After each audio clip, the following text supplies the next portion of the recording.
ओम गुरुवे नमः। ओम विष्णवे नमः। ओम पितराय नमः। हम सभी एकादशी का व्रत भगवान विष्णु को रिझाने के लिए करते हैं और स्वर्ग प्राप्ति के लिए करते हैं। इस तरह सभी लोग पांडव कुल के सभी एकादशी का व्रत करते थे, किंतु भीमसेन से भूख बर्दाश्त नहीं होती थी और वे ये व्रत नहीं कर पाते थे।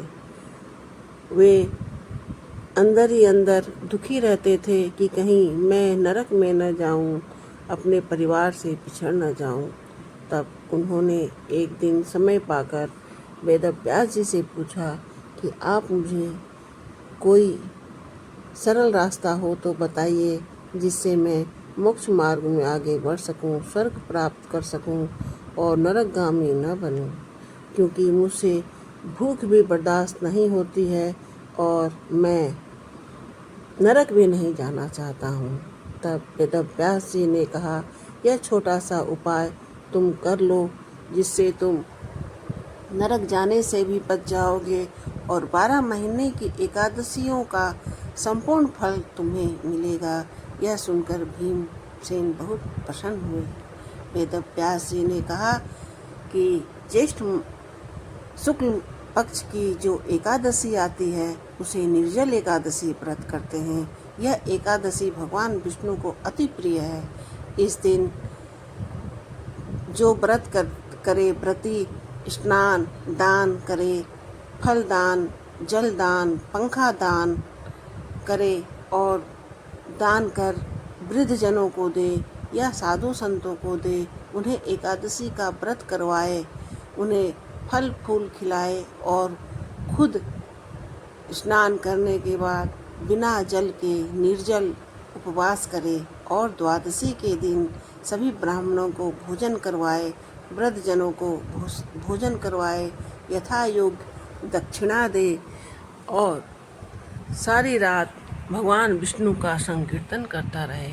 ऐसा करने से 12 महीने की एकादशियों का फल प्राप्त होता है और भगवान विष्णु अति प्रसन्न होते हैं। जो मनुष्य निर्जल एकादशी का व्रत करता है उसे कभी नरक नहीं जाना पड़ता।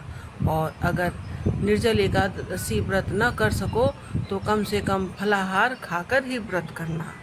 ऐसा करने से तुम स्वर्ग को प्राप्त होगे, तुम्हें मोक्ष मार्ग मिलेगा, यह मैं तुम्हें वचन देता हूँ।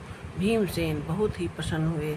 तब से उन्होंने यह संकल्प लिया कि मैं 12 एकादशी नहीं कर सकता, किंतु मैं निर्जल एकादशी व्रत जरूर करूँगा।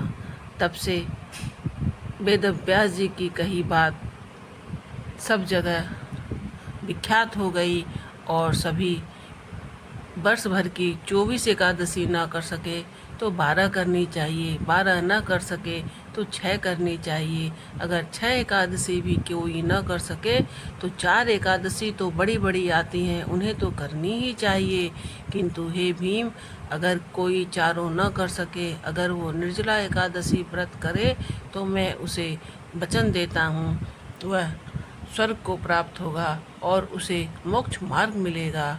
और जब से तुमने यह एकादशी का व्रत किया है, इसलिए आज निर्जला एकादशी को मैं तुम्हारे नाम से विख्यात करता हूँ। आज से लोग इसे निर्जला एकादशी के नाम से जानेंगे। ऐसा कहकर भगवान विष्णु ने भीमसेन को आशीर्वाद दिया और तभी से यह निर्जल एकादशी व्रत बहुत सब करने लगे और अपना मोक्ष मार्ग सुधारने लगे। राधे।